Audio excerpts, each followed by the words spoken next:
বন্ধুসকল পঞ্চম টেষ্ট মেচখনতো ভাৰতীয় দলে আজি দুৰ্বল প্ৰদৰ্শন দাঙি ধৰিলে। প্লেইং 11ত যিদৰে ৰোহিত শৰ্মাই দলৰ কাৰণে বলিদান দিছিলে, অধিনায়ক হৈও প্লেইং 11ৰ পৰা বাহিৰ হৈ গৈছিলে আৰু তাৰ পৰিৱৰ্তে শুভমান গিলক দলত অন্তৰ্ভুক্তি কৰা হৈছিলে আৰু আনফালে আকাশদ্বীপৰ স্থানত প্ৰসিদ্ধ কৃষ্ণাক দলত অন্তৰ্ভুক্তি কৰা হৈছিল আৰু প্লেইং 11ত এই দুইজনকেই কেৱল মাত্ৰ পৰিৱৰ্তন কৰা হৈছিল। কিন্তু ইয়াৰ পিছতো ভাৰতীয় দলৰ বেটিং লাইনআপ পুনৰ এবাৰ হতাশা দাঙি ধৰিলে আৰু কেৱল মাত্ৰ 185 ৰানৰ ভিতৰতে অল আউট হৈ পুনৰ এবাৰ বেটিং ব্যৰ্থতাৰ দেখা দিলে ভাৰতীয় দলে। যি ধৰণে পূৰ্বৰ মেচকেইখনত উপৰ্যুপৰি ব্যৰ্থ আছিলে, ঠিক তেনেদৰে আজিও টপ অৰ্ডাৰ বেটাৰসকলে কোনো কামৰেই নাছিলে। কোনো ধৰণৰ যে ইণ্টেণ্ট লৈ ফিল্ডত নামিছিলে বা দলৰ হকে কিছু সময় কটাব, কিছু ৰান স্ক'ৰ কৰিব, সেই ক্ষেত্ৰত সম্পূৰ্ণৰূপে ব্যৰ্থ আছিলে। সকলো খেলুৱৈয়ে যেন কণ্টেষ্ট লৈছিলে কোনে কিমান সোনকালে পেভিলিয়নলৈ গুচি যাব পাৰে আৰু সকলোৰে আগত যেন এটা প্ৰতিযোগিতা আছিলে কোনে কিমান দুখ দিব পাৰে ফেন্সসকলক। সেই চৰ্ত লৈয়ে যেন খেলপথাৰত নামিছিলে ভাৰতীয় দলৰ খেলুৱৈসকলে।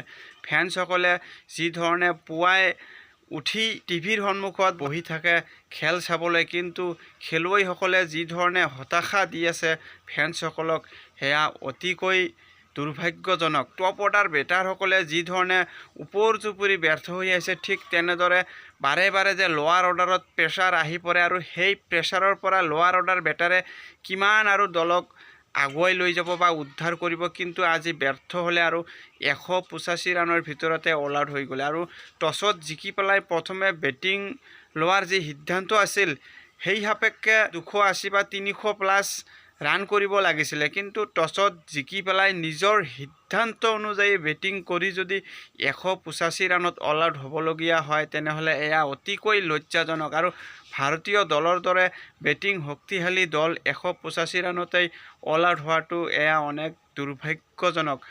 চাব গ'লে ভাৰতীয় দলৰ বেটিং লাইনআপ কোনেও যেন নিজৰ দায়িত্বভাৰ বুজিব পৰা নাছিলে।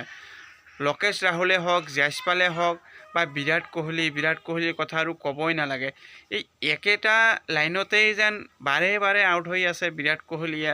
ছিনিয়ৰ খেলুৱৈ হিচাপে নিজকে যি ভুলৰ পৰা ইম্প্ৰুভ কৰিব লাগিছিল, তেনে ক্ষেত্ৰত বাৰে বাৰে ব্যৰ্থ হৈ আছে আৰু একে ধৰণত আউট হোৱাৰ পিছতো 5th বা 6th ষ্টাম্পৰ বল বিৰাট কোহলি এৰি দিয়াটো যেন পাহৰি গৈছে আৰু বাৰে বাৰে একে প্লান অনুযায়ী আউট হৈ আছে। আৰু অষ্ট্ৰেলিয়ান দলৰ বলাৰসকলক বিৰাট কোহলিক আউট কৰাৰ কাৰণে যেন কোনো কষ্টই কৰিব লগা হোৱা নাই, কিয়নো বিৰাট কোহলি বাৰে বাৰে প্লান এতে আউট হৈ গৈ আছে আৰু অষ্ট্ৰেলিয়ান খেলুৱৈসকলৰ কাৰণে প্লান বি বা প্লান চি বিৰাট কোহলিৰ কাৰণে লোৱাৰ আৰু প্ৰয়োজন নাই। প্লান এতেই সফলতা লাভ কৰি আছে অষ্ট্ৰেলিয়ান দলৰ বলাৰসকলে, যাৰ কাৰণে বাৰে বাৰে ব্যৰ্থ হৈ আহিছে আৰু কোনো এজন খেলুৱৈয়ে অৰ্ধশত ৰান কৰিবলৈ সক্ষম হোৱা নাই। খেলুৱৈ হিচাপে অৰ্ধশত ৰান কৰাটো দূৰৰ কথা, যে এটা অৰ্ধশতকীয় পাৰ্টনাৰশ্বিপো কৰিব পৰা নাই, তেনেহ'লে দলৰ অৱস্থা কেনে হ'ব ইয়াৰ পৰাই অনুমান কৰিব পৰা যায়। শেষলৈ যশপ্ৰীত বুমৰাহে এটা 22 ৰানৰ তুফানী ইনিংছ খেলিছিল, নহ'লে ভাৰতীয় দলে 150 ৰানৰ স্ক'ৰো পাৰ কৰিব নোৱাৰিলেহেঁতেন।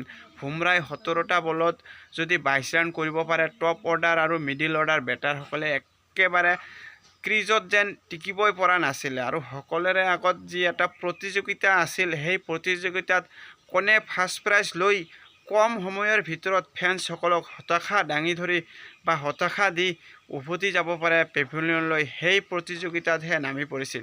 দিনৰ শেষলৈ অষ্ট্ৰেলিয়ান দলে ইনিংছ আৰম্ভ কৰি 9 ৰানৰ ভিতৰতে এটা উইকেট হেৰুৱায় আৰু তেতিয়াই দিনৰ খেলৰ অন্ত পৰে।